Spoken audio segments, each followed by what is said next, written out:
Buenos días. Buenos días, Ana. La siguiente ponencia corre a cargo de Ana María Martín Bravo, jefa del Servicio de Documentación y Archivo del Museo Nacional del Prado.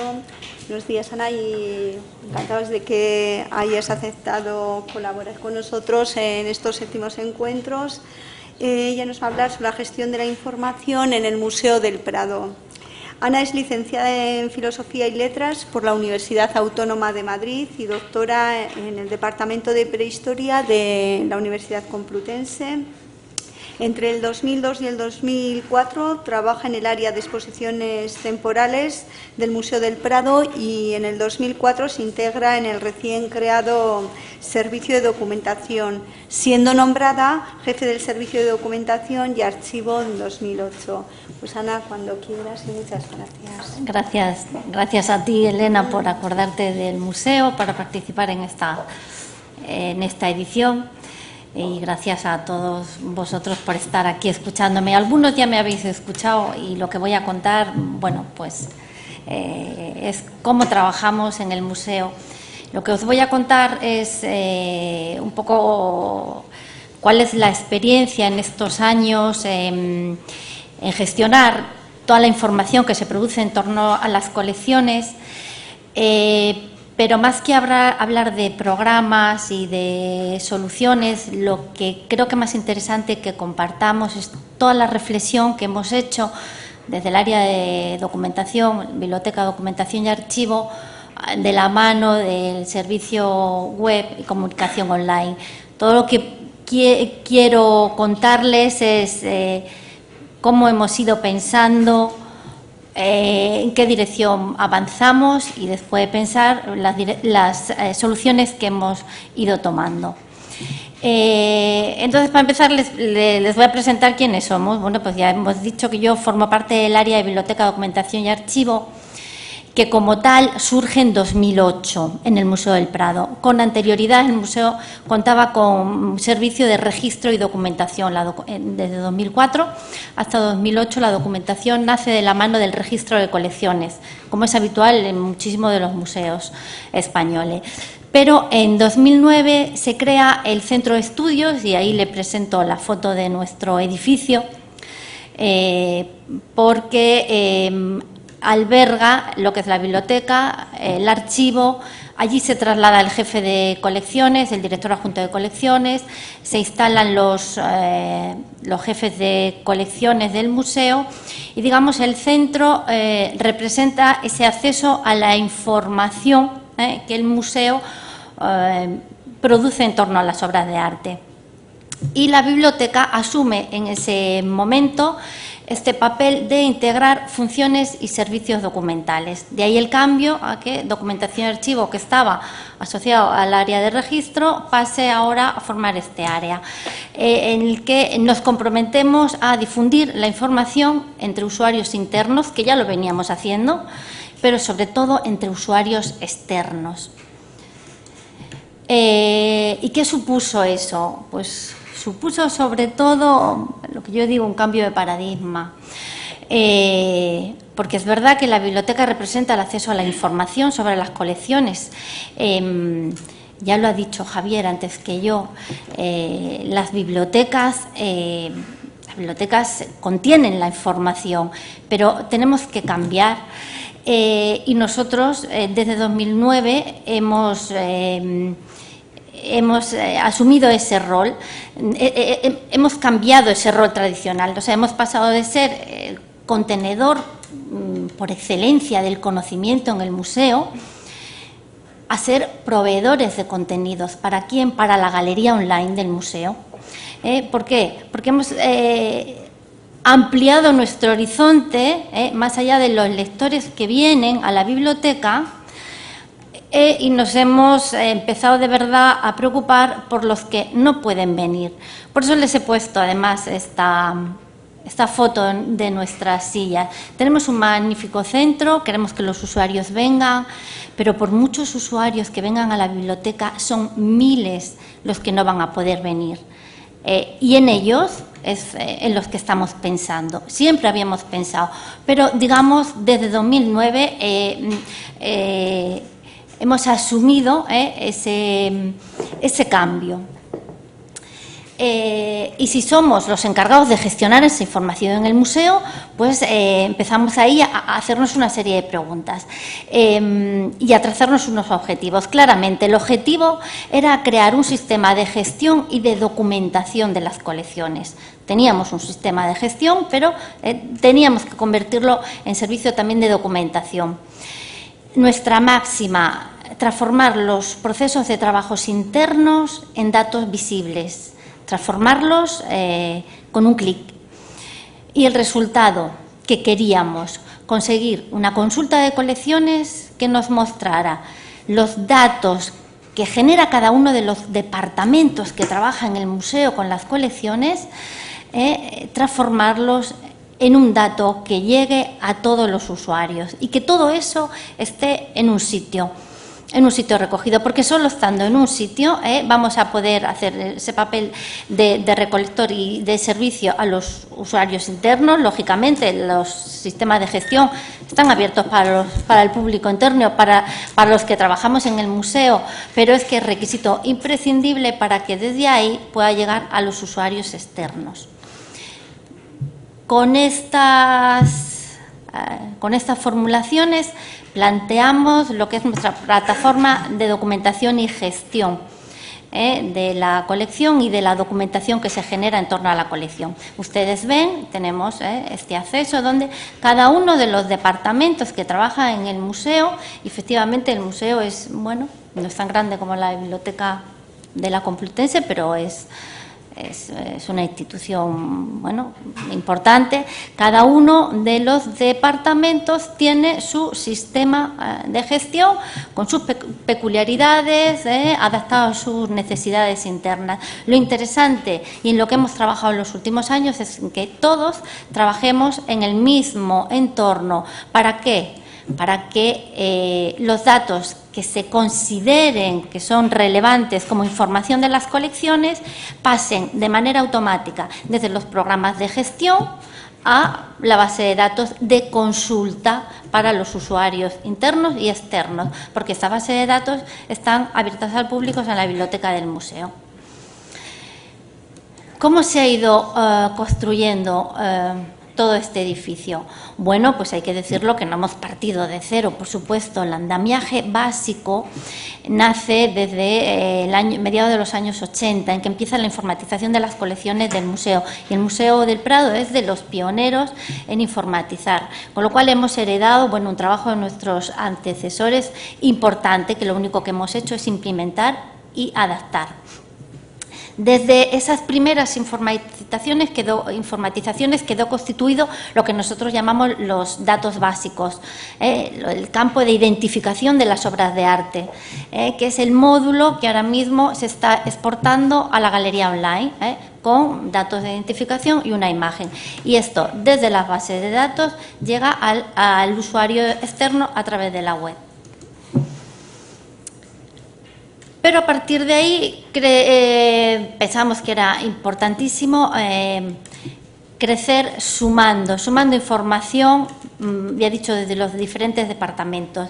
Y entonces ahí escogimos dos vías para crecer. Una, la de la integración de los datos de manera automatizada desde los programas de gestión de cada uno de los departamentos, y otra, la creación de hipervínculos con otras bases de datos del museo que no están en el sistema de gestión. Porque ya les digo, yo represento el área de biblioteca, documentación y archivo. La documentación está perfectamente integrada con la gestión de las colecciones.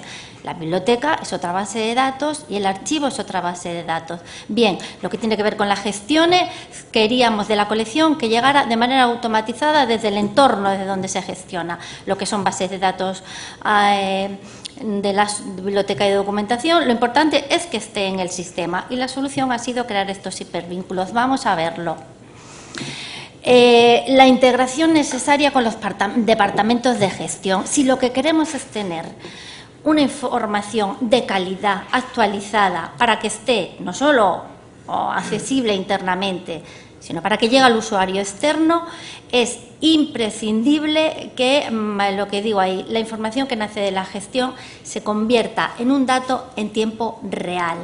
¿Por qué? Porque en un museo o una institución con las características en la que yo represento, en la que los movimientos de las obras de arte, los préstamos, las restauraciones, los estudios técnicos son ingentes y representan un volumen de información a veces al día tremendo, lo que no podemos es estar volcando esa información de manera manual al Departamento de Colecciones, de Documentación, porque siempre tendríamos la base de datos desactualizada. Tiene que ser un proceso automático. Cuando un departamento da por finalizada su tarea, que lógicamente la hace en un programa informático, al dar el clic de finalizar, y para hacer un movimiento hay que hacer unos pasos de obligatorio cumplimiento, cuando alguien en el taller de restauración termina un informe de restauración, y lo tiene que hacer, lógicamente, no lo hace a mano, lo hace en un sistema de gestión y cierra un informe, en ese momento ese dato tiene ya que estar visible en la consulta de colecciones. Es la única manera de que tengamos información de calidad, de que todo esté en el sistema y de que la información esté actualizada. Para conseguir eso, lo que hemos hecho, además de que todos trabajemos en la misma plataforma, es ir convenciendo a los departamentos de las ventajas que tiene, ir eliminando pequeños recelos que puede haber en instituciones con mucha trayectoria, en la que los departamentos están acostumbrados a trabajar de manera interna y a poner, digamos, en conocimiento de todos solo una parte de esa información. Entonces, nosotros llegamos al convencimiento de que para sumar información son inevitables los consensos en los departamentos. Llegar a consensos y llegar a permisos de acceso que parece que limitan la información y que en principio son contrarios a esta filosofía, pero que a la larga eliminan recelos y permiten que la información fluya. Entonces tenemos estas soluciones, ustedes ven, cuando la información que se muestra en la consulta de colecciones es una información con permisos, lleva este subrayado, un doble clic que nos permite saber dónde queremos que esa información sea de acceso libre y dónde mostramos solo una información, pero no permitimos que el usuario llegue más allá. Los consensos entre departamentos han facilitado, y estos permisos de acceso a la información han facilitado de manera extraordinaria que la información fluya a la consulta de colecciones desde los programas de gestión. Vamos a ver algunos ejemplos. Por ejemplo, los movimientos, el historial de movimientos de la obra dentro del museo, pues tiene su importancia y es una información que para determinados investigadores o para dentro del museo es relevante. Lo tenemos informatizado desde el año 79. El programa de gestión está en la plataforma de gestión de la colección. Es un programa que maneja bastante información, porque hacen falta permisos, quién firma, cuándo no firma, y lo que hemos consensuado es de esa información que se maneja en el programa, qué queremos que salga en la consulta de colecciones. En definitiva, qué información de la gestión es relevante como información sobre la obra de arte. Pues es información relevante que me diga dónde está la obra, en qué fecha está en un sitio, en qué fecha se ha movido, para conocer ese histórico de ubicaciones. Lo mismo con los préstamos a exposiciones, los movimientos que hacen las obras de arte, no ya dentro del museo, como hemos visto, sino fuera. Es una parte muy importante de la vida y de la historia de las colecciones, porque además, vosotros sabéis, un préstamo a una exposición genera muchas veces una intervención de restauración, genera unas investigaciones, genera un catálogo, luego es una información interesante internamente y para los usuarios externos. Entonces, el programa de gestión de exposiciones es complicadísimo, ustedes pueden imaginarlo. Lo que hemos consensuado es de ese programa.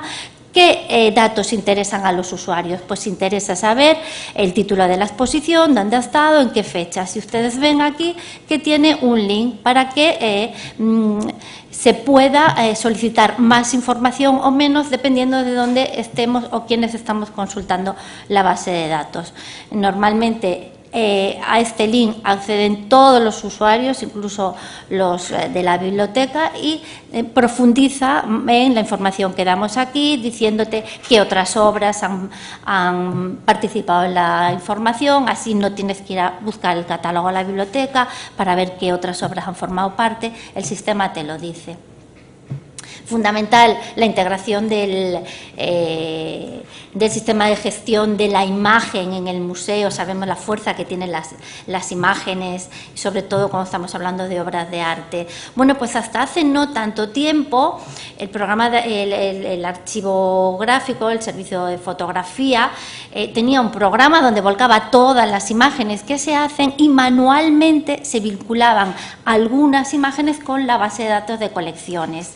Pero vimos que nos estamos perdiendo muchísima información y que la única manera de que todo el usuario llegara la cantidad de imágenes que se hacen en un museo como el Prado al día era establecer, integrar primero el archivo fotográfico en el sistema de gestión y lo mismo establecer consensos, porque hay mucha fotografía que se hace pues, para proyectos de investigación concretos, para procesos de restauración concretos, que la institución decide que no tienen que estar visibles desde el primer momento. Bien, pues para conseguir que la información fluya, no podíamos dejar de integrar toda la imagen solo porque hay una pequeñísima parte que no queremos que esté. Lo que hemos hecho es decir y consensuar qué queremos que la consulta de colecciones recolecte. Pues recolecta todo lo que se hace con luz natural, sean imágenes principales, sean anversos, sean reversos. Ese marcado de las imágenes en el sistema de gestión ha permitido que fluyan a la consulta de colecciones, sin exagerar, les digo, cientos de imágenes. Con los datos de restauración y los estudios técnicos, puedo decir lo mismo, ha sido de los últimos en incorporarse a la plataforma de gestión de manera directa, y ahora ya ven ustedes cómo aquí tenemos todos los informes, tanto de las restauraciones, los estudios de conservación, los del laboratorio. Antes de que estuviera integrado era el mismo proceso. Los restauradores realizaban sus informes y era el departamento de documentación el que volcaba parte de esa información en la base de datos. Gracias al sistema de integración, la información fluye, los permisos de acceso a los informes nos han abierto a las puertas a que todo el mundo pueda ver qué es lo que se ha hecho, qué es lo que hay disponible y luego pedirlo, porque la información se puede servir igual.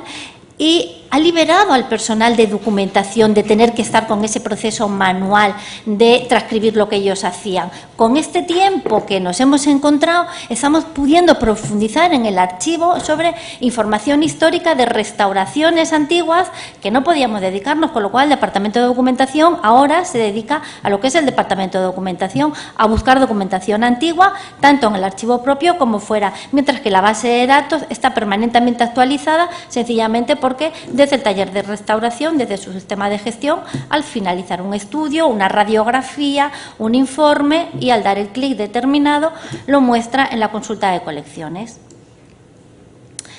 Bien, esa ha sido una vía. Y la otra vía ha sido la de incorporación de estos vínculos con la base de datos de biblioteca y de archivo, que digamos son las tres patas que formamos el servicio. Empezamos muy pronto, empezamos ya en 2004 a ver que era interesante que cuando los investigadores llegan a consultar la base de datos de colecciones, encuentren ahí no solo la información sobre la obra, que ya hemos visto, que tiene los datos técnicos, tiene las imágenes, tiene la información sobre exposiciones, movimiento, lo que tradicionalmente alguien puede buscar en una base de colecciones de un museo. Es que era también imprescindible que la bibliografía esencial de esa obra de arte estuviera accesible desde la propia ficha de la obra de arte. No tengo tenga que salir de la base de datos de colecciones, irse a la base de datos de biblioteca para buscar qué tenemos sobre Goya. Ya se lo damos seleccionado. Era lo que también estaba diciendo Ana, facilitemos al usuario y además el compromiso nuestro al principio hemos dicho integrar funciones y servicios. Pero es que esto lo hemos hecho porque no es solo que estemos facilitándole el acceso a la información a nuestros usuarios, es que también pensamos que esta integración facilitaba la viabilidad de la biblioteca en sí. Es verdad que al principio supone una apuesta que lleva un desembolso. Ana lo ha dicho. Todas estas apuestas que se hacen, que pensamos los técnicos muy sesudamente, esto siempre lleva un coste y ese coste lo tenemos que analizar y lo tenemos que defender ante nuestros superiores.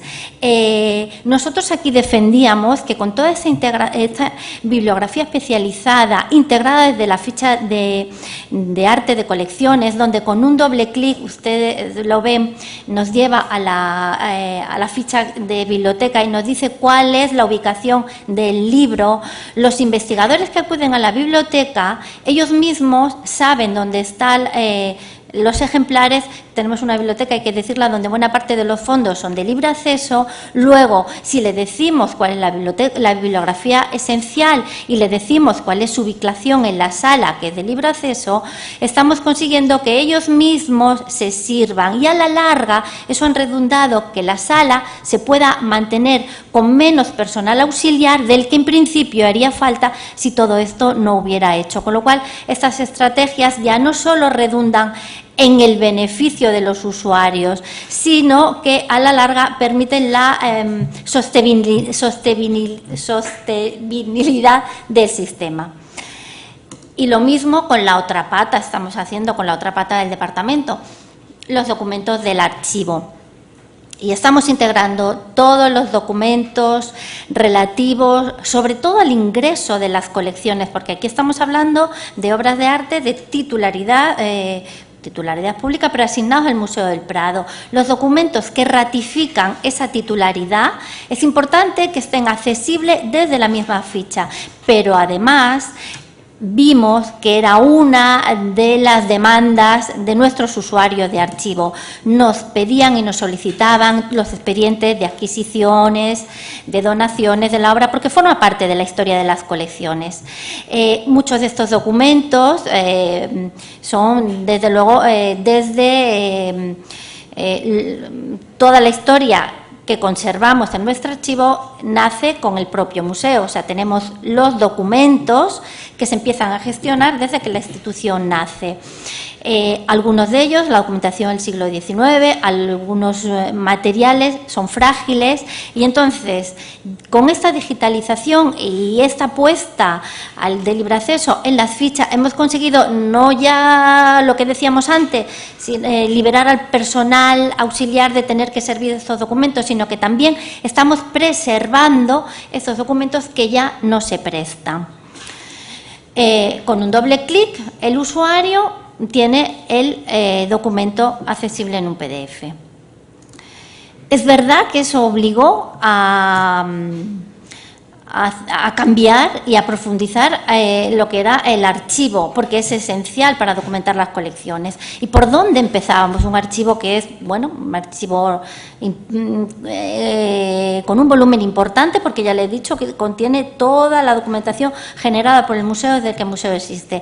Pues empezamos por la serie adquisiciones, legados y donaciones, porque tiene que ver con las obras, con el ingreso de las colecciones. Y el ingreso es lo que refrenda, esa documentación es lo que refrenda la titularidad de las obras.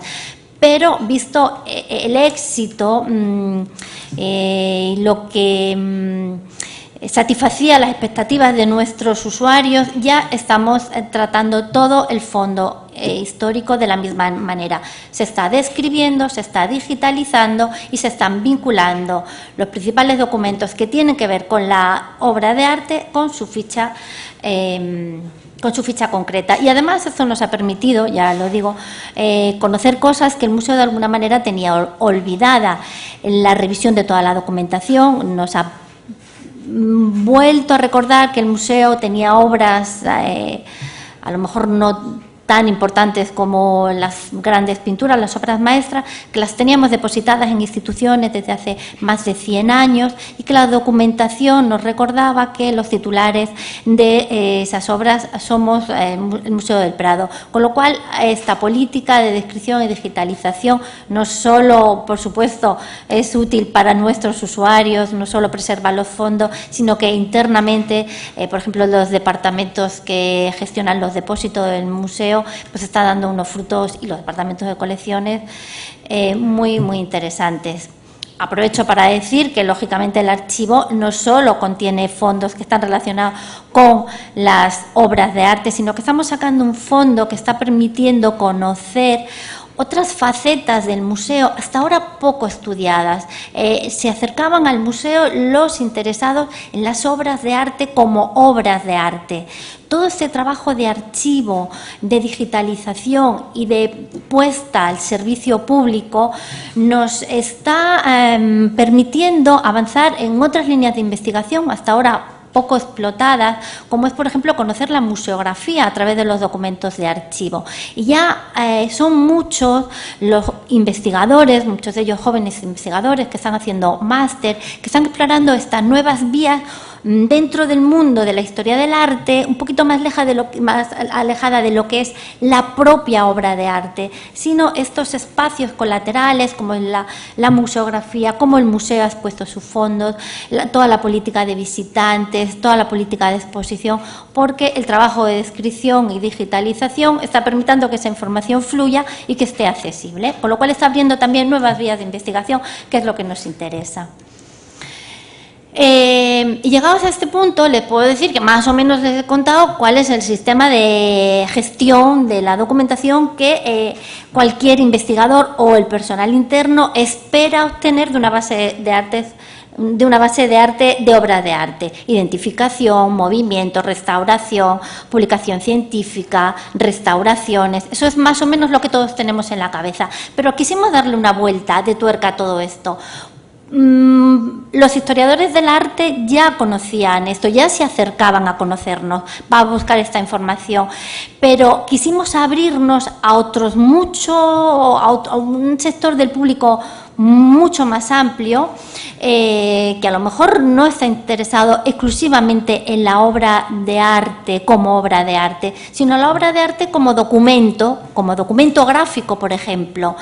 Y para eso pusimos en marcha esta vía de la obra como documento. Vamos a mirarla como si fuera digamos, el antecesor de la fotografía. ¿Cómo podemos conocer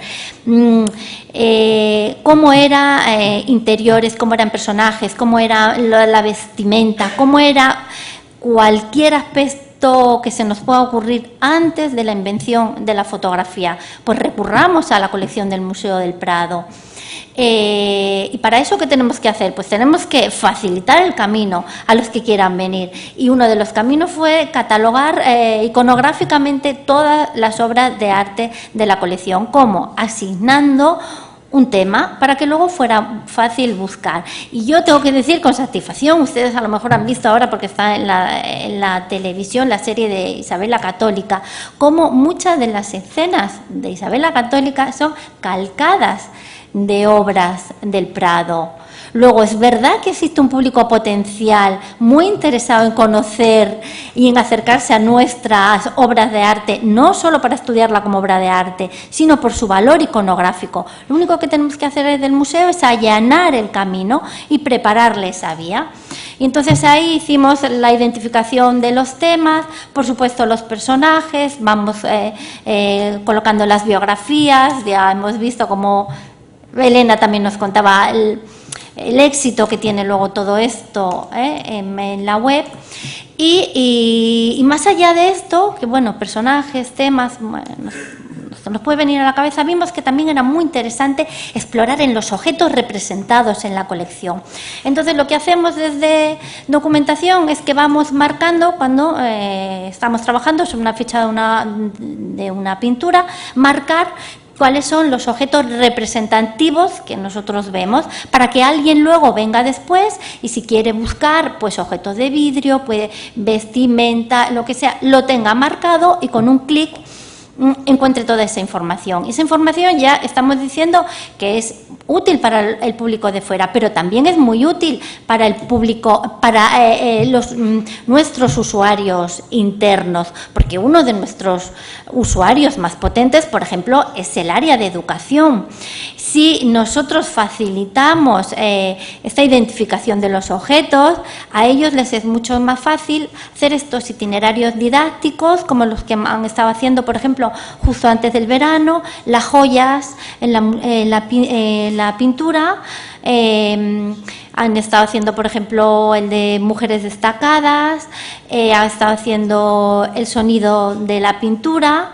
Entonces, todo ese trabajo de ver el cuadro como un documento e identificación de los objetos es muy gratificante porque está dando buenos resultados, está facilitando el trabajo a otras áreas del servicio y a los usuarios externos. Es verdad que nosotros como documentalistas no llegamos a lo mejor a más que a la identificación de objetos, pero lo que hemos hecho es abrir las puertas a que otros especialistas nos ayuden en este trabajo de catalogación y de estudio profundo de los objetos que tenemos pintados en los cuadros. Y entre esos especialistas que han querido colaborar con nosotros están los del Instituto de Óptica del Consejo Superior de Investigaciones Científicas, que nos han estudiado los objetos de vidrios que tenemos representados en nuestros cuadros.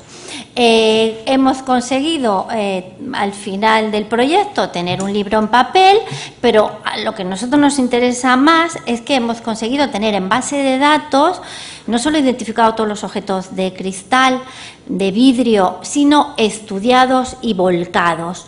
Y además ya a raíz de eso hemos podido recopilar otras informaciones dispersas que el museo había ido produciendo, pero que estaba contenida en libros de papel. Ahora ya hemos volcado todo en la base de datos y ustedes ven que es accesible con un clic todo el trabajo que ellos han sacado. Y ustedes pueden decir, bien, pero a los historiadores del arte esto se aleja un poco, es trabajo de documentación. No queremos alejarnos, no queremos perder de vista que como departamento de documentación somos una bisagra entre nuestros usuarios habituales, entre nuestros técnicos que están investigando la colección y el público externo. Y no perdemos de vista que todos los proyectos de documentación tienen que estar al servicio de ese diálogo.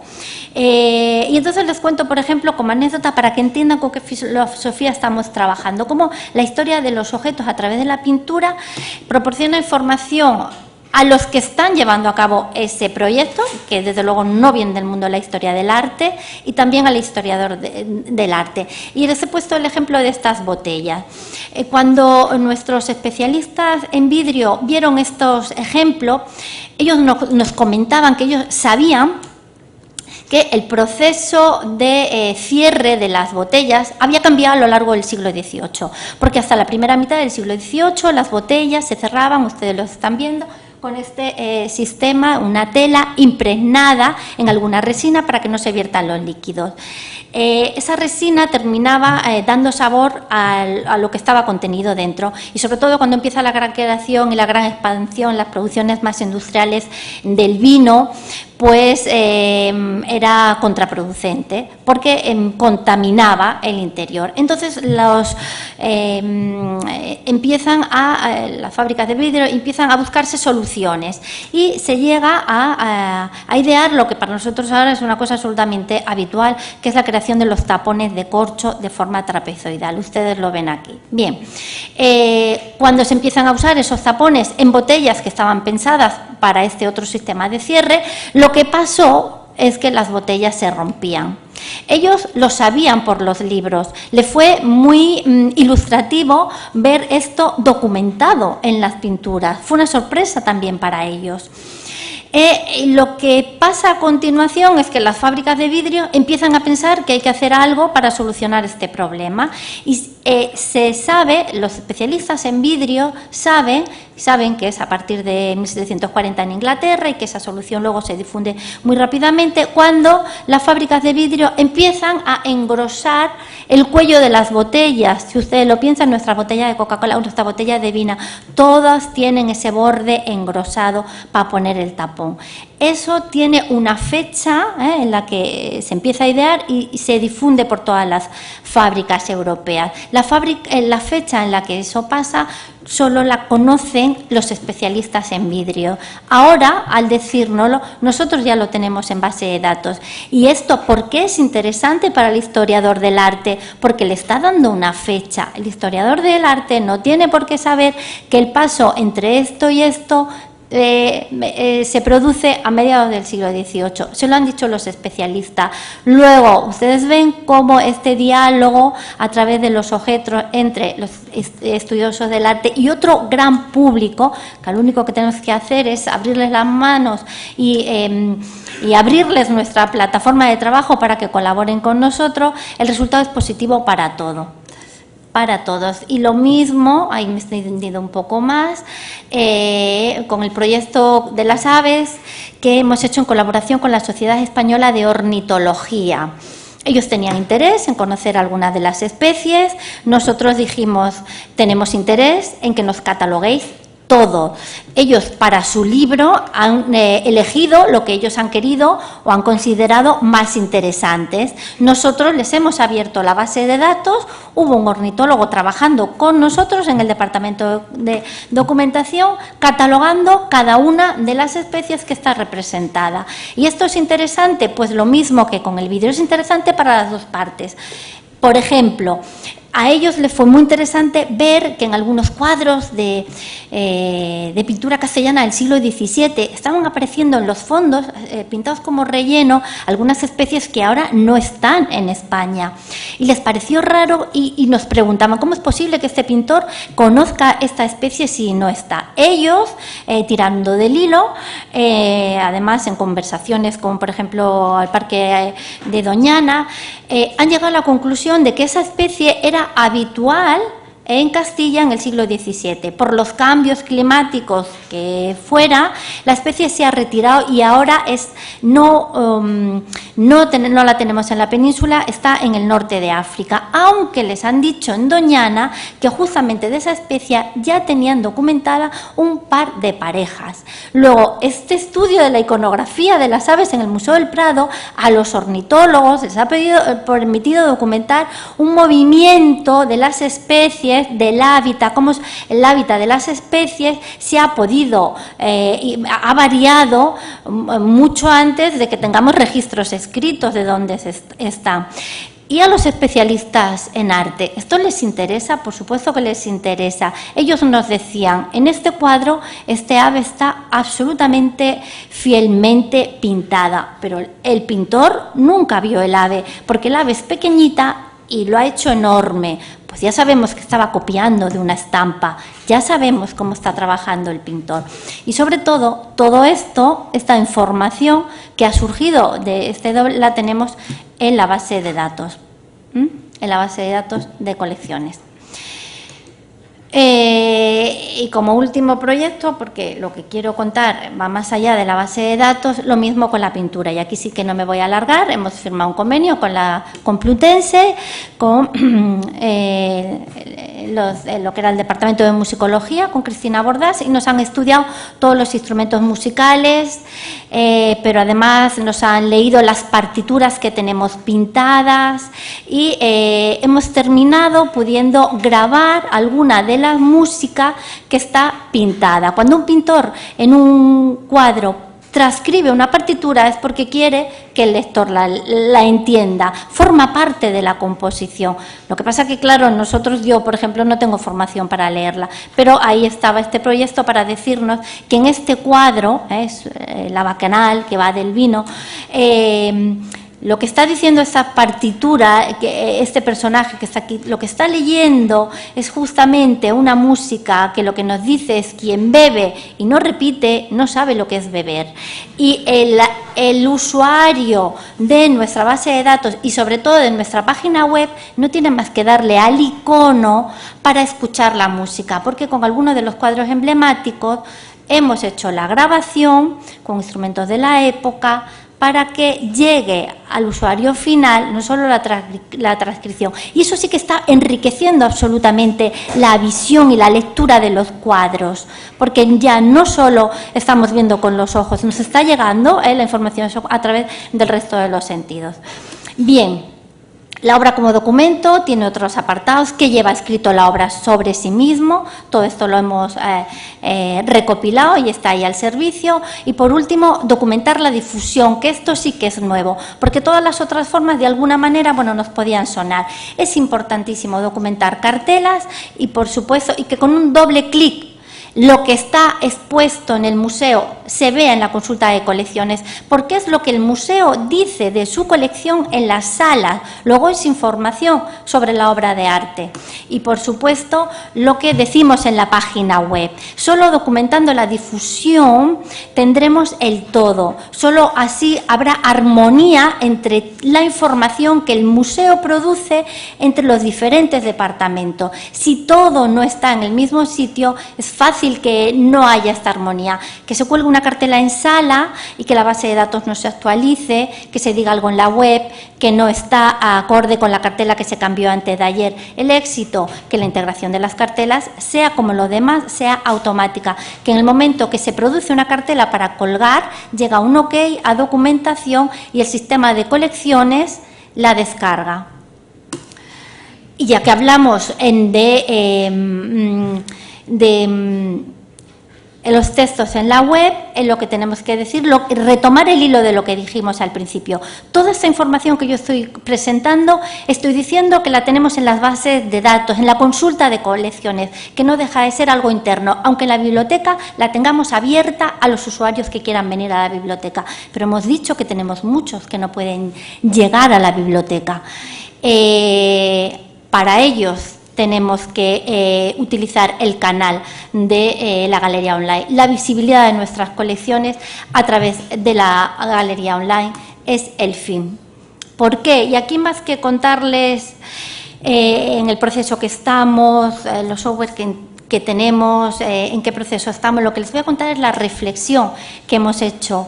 Las reflexiones compartidas entre el Departamento de Servicio Web y el Departamento de Biblioteca y Documentación. Nosotros, como institución, lo que tenemos claro, como cualquier museo, es que queremos atraer al público. Y ustedes ven ahí la cola. Bien. Pero es que hay mucho público que no puede venir hasta Madrid.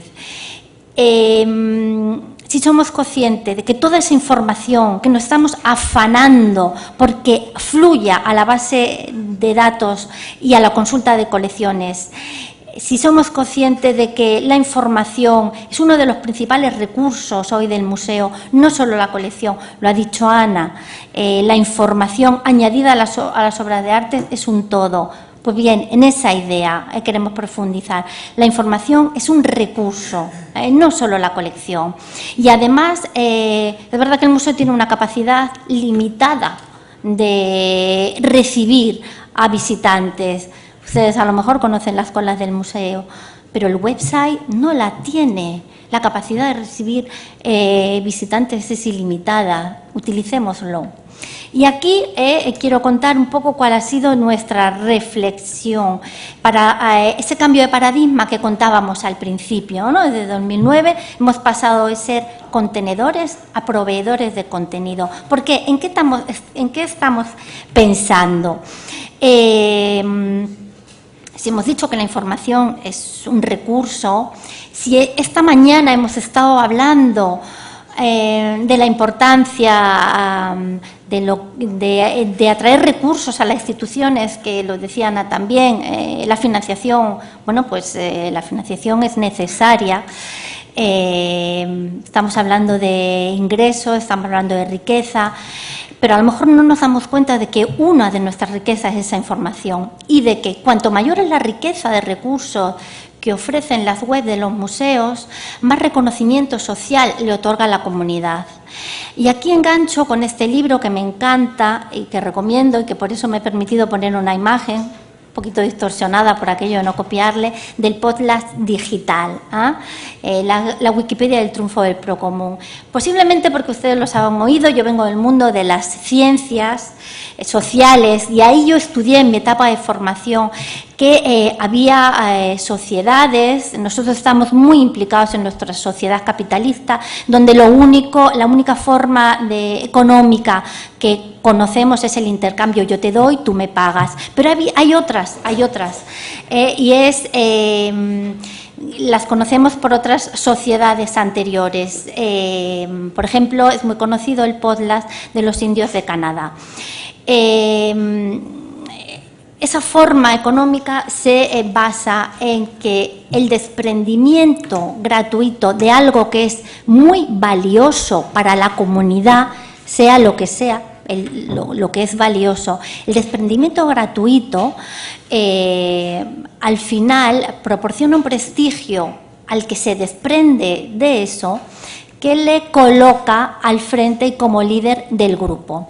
Eso es lo que estudian Ortega y Rodríguez en este libro, porque mucha gente todavía se pregunta cómo es posible que en la Wikipedia todo el mundo ponga información de manera gratuita, cómo es posible que esto sea un éxito. Es posible porque lo que está detrás posiblemente es una forma de funcionar no entendida absolutamente como la entendemos en nuestro sistema capitalista, sino lo que tiene detrás es este modelo del podcast digital, que yo en mi formación ya estudié, también lo hemos tenido en nuestro recorrido historia en épocas anteriores. Esto se estudia, por ejemplo, la del bronce, para explicar esas apariciones que hay de depósitos en las aguas de objetos preciosísimos de los que alguien se desprendía y ocultaba. Bien, pues eso es el podcast. Aplicado a nuestra sociedad se justifica con esta política que os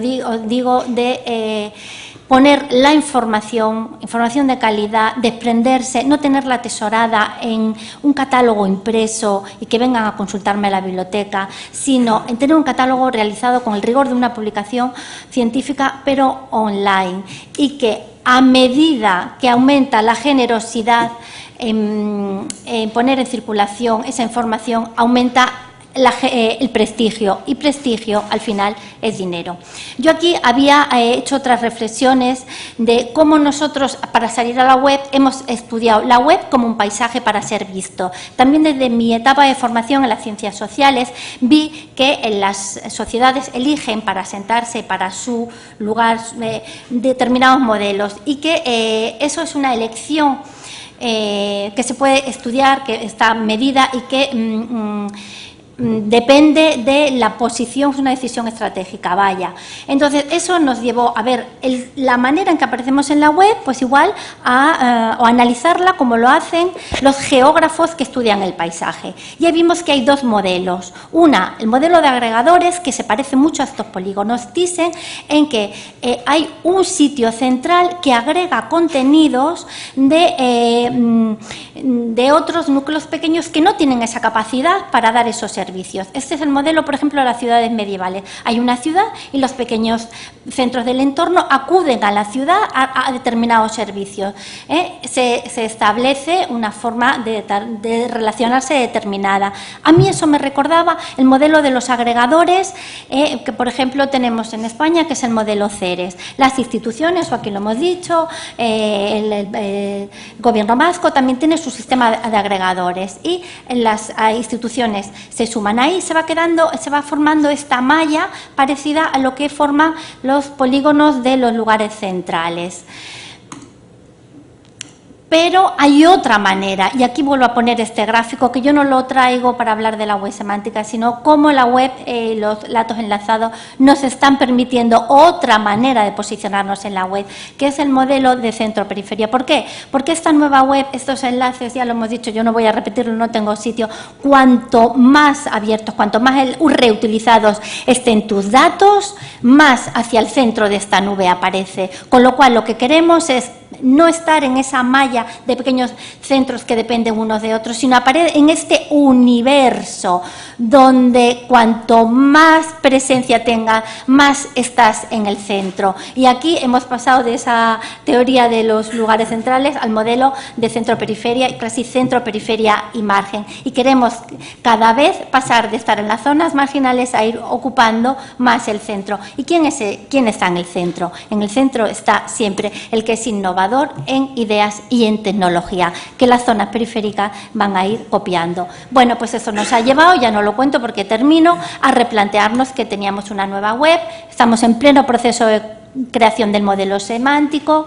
Bueno, no me voy a extender, la elección del modelo CIDOC-CMR, con una simplificación, con extensiones, y lo que queremos llegar es a algo que ya experimentamos en la web de Goya, información de calidad, mucha más la que teníamos en la web hasta ahora, con la bibliografía, pero ya no solo eso, si lo que estamos hablando es de poner un recurso y de que la web haga este desprendimiento generoso de información para que nos busquen, y es un poco lo que ha dicho Ana, por eso como lo ha dicho ella tampoco tengo que repetirme, tengamos información que atrae y nos mirarán, y todo eso lleva a que estemos bien posicionados, todo lo demás vendrá de la mano de eso.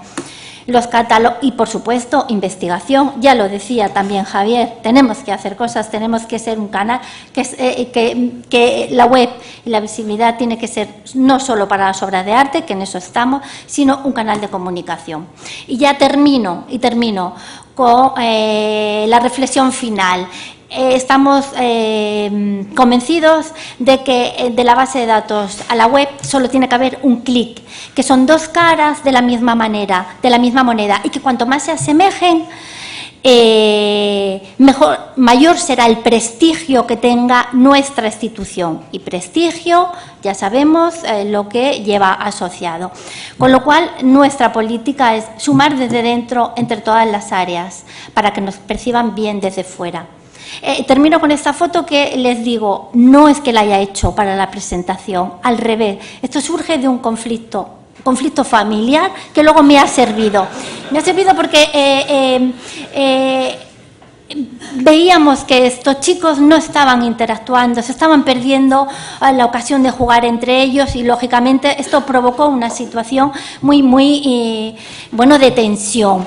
Es lo mismo, hago yo la reflexión, que nos pasa cuando cuando queremos que nuestros usuarios vengan a ver los cuadros que tenemos en el museo, y sin embargo se plantea esa disyuntiva de que nos ven a través de otras plataformas. Finalmente mis hijos me han enseñado que esto no hay que verlo como un conflicto. Yo entendía que había aquí un problema, y claro que me enfadé, porque después de haber conseguido que se junten con sus primos, yo veía que no estaban jugando. Ellos me hicieron ver, sí están jugando de otra manera diferente a como yo tenía preconcebido que era jugar. Están interactuando, lo están pasando bien, y ellos son nuestros usuarios. Ana lo ha dicho también, pensemos en los usuarios que van a consultarnos desde el sillón.